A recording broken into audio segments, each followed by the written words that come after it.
kok lu gak bilang sih anak lu nyanyi kayak gini? Dan ternyata gue merasa menjadi diri gue sendiri yang sebener-benernya tuh ketika ada di dalam dunia yang banyak musiknya. Ya. Karena kita gak pernah tahu apa yang akan terjadi gitu maksudnya.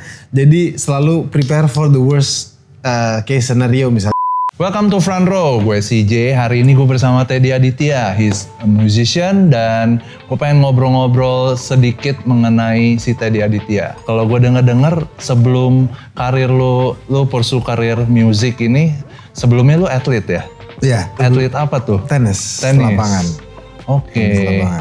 Kok menarik ya, maksudnya dari atlet bisa pindah ke... Menarik banget dan bersyukur banget. Bersyukur banget. Kalau gue masih jadi atlet mungkin transisinya sebenarnya nggak direct. Artinya gue sambil masih jadi atlet, waktu itu lulus SMA, terus ada acara keluarga, terus ketemu sama temen bokap, which is Andre Hehanusa, terus waktu itu kayak... Kita biasalah orang timur kalau kumpul-kumpul ketemu nyanyi-nyanyi.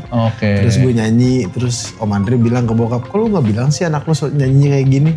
Gitu, dari situlah mulai dikenalin sama industrinya, sama orang-orang yang ada di sekitar industrinya. Dibawa ke kantor, diajak manggung sama dia jadi backing vokal.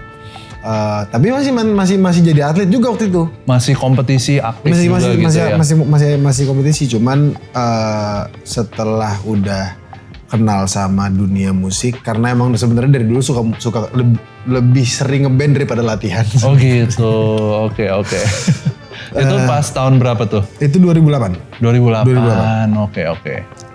Akhirnya setelah udah kenal dengan dunia musik dan ternyata gua merasa menjadi diri gua sendiri yang sebener-benernya tuh ketika ada di dalam dunia yang banyak musiknya. Ya. Disitulah keputusannya terjadi. Dan gitu. Passion lah jadinya ya. Oke, interesting. Throughout your careers di music ini, what's the upcoming project nih? Upcoming project banyak sih ya. Kalau yang target paling besarnya adalah ini 10 tahun gue berkarya sebagai solois, sebagai Teddy Aditya. Tahun ini. Jadi mungkin tahun ini akan ada sesuatu. Special performance atau apa gitu. Belum boleh di-spill nih? Nanti ya. Oke. Tapi ya pasti akan ada banyak rilisan, pasti akan ada banyak panggungan dan segala macam sih. Cuman ya rencananya masih itu. Sama get back in shape I think. Kemarin baru mulai tenis lagi, baru 2 mingguan gitu terus. Kayaknya gue harus rutin lagi deh. Aktif tenis sama basket. Kayaknya basket ya. Karena kalau nggak salah dengar di album lu pas lu sempat rilis dengan kode 23 dan 24, mungkin lu pengen jelasin sedikit. Sebenarnya hampir di semua rilisan gue itu di tanggal 24. Kenapa tuh? Kalau yang suka basket harusnya ngerti. Kayaknya gue tahu tuh numbersnya. Jadi album semua album yang terakhir gue rilis tahun lalu adalah 2 tahun lalu 2023. Ya. Ada di tanggal 24 bulan 8 tahun 2023. Ya, jadi gue kalau ada yang nanya GOAT lu siapa, gue tinggal jawab 24, 8, 23. Jadi Kobe Jordan. Sorry LeBron fans. LeBron out ya. Sorry. Bahkan gue ngelamar istri gue waktu itu juga tanggal 24 bulan 2 2024. Terus kita menikah 2024 bulan 11 2024. Jadi emang agak die hard fans. Kalau gue lihat juga lu suka outdoor. Ya. Bertualang. What's your next journey nih buat tualang gitu? Gue lagi pengen banget naik Rinjani sebenarnya. Cuman alhamdulillah lagi sibuk tahun ini. Baru nikah juga. Adjustment lagi dilakukan. Terus kita juga belum sempat jalan-jalan. Jadi yang paling dekat adalah mungkin honeymoon kali ya. Ke Rinjani. Enggak ke Rinjani, kita ke Labuan Bajo dulu aja yang gak usah pakai manjat-manjat. Tapi kalau gue lihat kan lu suka, karena lu suka pergi outdoor, gue juga suka lihat lu foto-foto gitu. Fotografi juga suka. Betul. Yang paling seru adalah pertama kali gue mengawali karir gue sebagai musisi. Sebagai musisi as in Teddy Aditya. Itu tahun 2008, 2009an gitu. ngumpulin duitnya adalah jadi fotografer wedding. Oh. Sama salah satu teman yang ada di sini lah. Yang pegang kamera di sini. Oh gitu. Jadi banyak ceritanya sebenarnya. Jadi sebenarnya kalau lo emang secara suka outdoor, juga suka foto di luar gitu ya. The joy-nya di situ.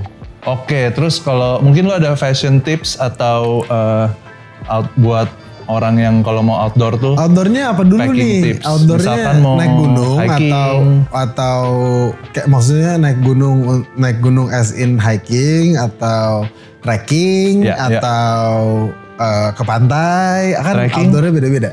Kalau trekking as light as possible. As light as possible. Yang jelas bawa air yang banyak. Kalau gue karena kita di negara tropis, gue kalau trekking suka pakai yang minimalis, yang kayak celana pendek, kutangan aja udah gitu. Yang penting bawa tas kecil yang isinya persediaan kalau misalkan amit-amit ada apa-apa, ada GPS, ada apa segala macam.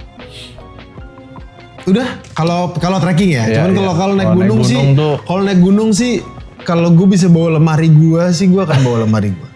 Karena kita nggak pernah tahu apa yang akan terjadi gitu maksudnya. Jadi selalu prepare for the worst case scenario, misalnya badai. Berarti harus ada raincoat. Cuman kan kadang-kadang kita juga kalau lagi ke gunung gitu, meskipun badai kita juga pengen tetap keren ya. Tetap stylish ya. Iya, jadi kadang-kadang nyari raincoat yang keren apa ya. yang kalau masih hujan di foto keren gitu. Iya, sama paling kalau sepatu mah all gear condition lah ya. Iya, sepatu boots apapun gitu ya. yang mau airnya segini dia nggak basah ke bawah gitu kalau bisa. Oke, nice. Gue suka sepatu-sepatu yang versatile. Iya. Yang bisa dipakai manggung tapi bisa dipakai naik gunung juga gitu. Oh, ada kayak gitu. Mungkin ya, nggak tahu. Gue belum menemukan sih. Belum nemu sih. Oke, thank you banget udah datang buat ngobrol-ngobrol. Terima kasih. So kira-kira mau undang siapa lagi nih buat konten podcast ngobrol-ngobrol? Menurut gue Gangga seru. Karena dia fashion banget. Tapi olahraga banget juga. Dan sepatu banget juga sebenarnya. Oke, siap-siap boleh. Ntar ajak Gangga deh. Oke, itu aja. Gue CJ. Gue Teddy Aditya. Gue JD.